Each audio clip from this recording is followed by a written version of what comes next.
Image copyright of PGT image caption. Formal negotiations between the UK and EU began in June. If you can tear yourself away from 75 of the saga over the government's existent or non-existent Brexit papers, there is something pretty important going on in Brussels as we speak. It could determine whether or not the Prime Minister gets her way next month and manages to move on from the purgatory of the first phase of the Brexit talks, relieving, if only temporarily, some of the pressure on her to show that she has even a loose grip on the whole procedure. The test, which is ultimately a political judgment, is, as we've discussed here before, whether the negotiations are deemed to have made sufficient progress to move on to discussions about the long-term relationship between the UK and the EU. So with the mood suggesting the bill is broadly settled, although there is no final precise agreement, what happens next? To hammer the overused divorce metaphor, for 8 months they've been arguing over who gets the vinyl collection, the pot plants, and who keeps the house. The next stage is over who gets long-term custody of the kids. As we've been reporting, none of the three primary areas, money, citizens' rights, or Ireland, are yet settled enough for the sufficient progress hurdle to be cleared. But there has been plenty of movement in the first two areas, and it's on number 3, the Irish border, that there is still the most distance to travel. There is though careful choreography being put in place to try to get the summit in the middle of next month to be the magic moment. So in theory, all the officials and politicians who have been living and breathing this for weeks can collapse with exhaustion for the Christmas holidays. Theresa May can tell her backbenches and the British business community that she is on track, that they can go away and gorge on Christmas pudding and come back and worry about the longer term next year, she hopes.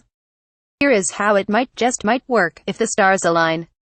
And if you are not interested in the sausage machine of how EU deals are done, it might be better to look away now. Both sides are discussing now whether the two key officials, Ollie Robbins, the PM's top Brexit advisor on the UK side, and Sabine Way and Michel Barnier's deputy on the EU side, can produce a joint paper, what's been described to me as an agreed truth, before next Monday. Media playback is unsupported on your device. Media captioner Tes Europe editor tells Brexitcast that Ireland has one shot at this. The idea is that the negotiating rivals can come together to formalize what has been agreed so far, to write it down in black and white so that the conclusions of Phase 1 can be closed, signed off, and by implication, not unpicked at a later stage in the future dramas of the second bit of the deal-making. In the possible scenario that everyone likes it, and I'm not suggesting this is in any way a dead cert, the paper may be published at the end of this week, potentially. The message from negotiators to the rest of the EU: this is where we agree that we have got to, up to you to agree whether, in political terms, that is progress enough. Remember, while the decision to move on or not lies officially with the European Council, the 27 political leaders, they will act on the basis of what's recommended by their negotiating team. So if the joint paper does emerge, it will be a big hint that moving on is nigh.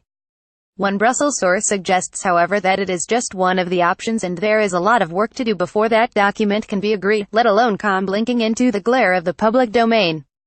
I'm told that officials are discussing precisely this over the next few days.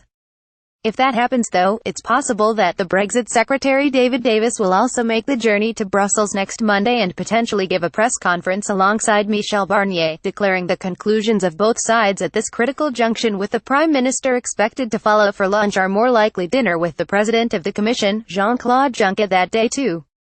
Sources suggest these steps are vital so both sides know where we stand before the political preparation to get the EU leaders to sign on the dotted line at the summit in the middle of next month.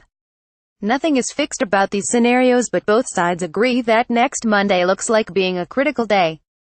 The next step in this vital choreography is expected then to be a meeting of EU ambassadors and the leaders' Sherpas, their senior officials, on the 6th of December, again in Brussels. From then on, the discussion moves to drafting the actual conclusions that Theresa May and her counterparts can agree.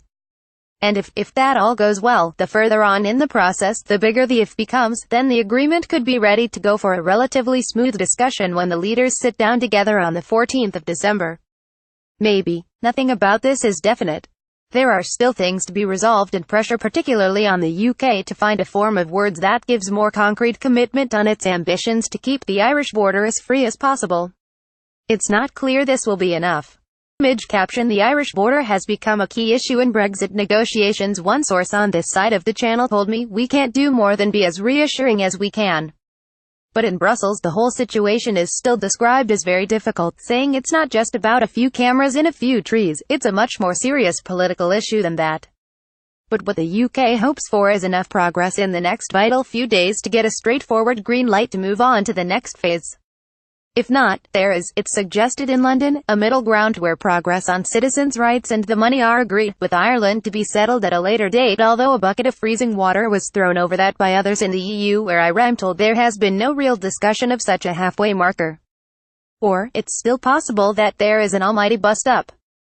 There are plenty of unresolved issues that could trip things up: an Irish veto over the UK position on the border, what happens to child benefit for EU citizens in Britain, a failure to agree more on the role of the European Court, or the EU presses Theresa May too hard on the money.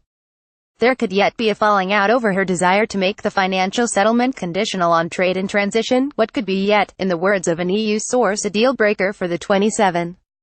If it's all off in December, well, who knows? The Prime Minister could end up with what feels like a political crisis, Eurosceptics pushing her in one direction to walk away from the talks, and an equal and opposite force in the other direction, the business lobby pulling her hard to get back to the table immediately. The prospect of that clash perhaps makes the ongoing mess over the mysterious Brexit papers that either do, or don't, really exist feel like a walk in the park.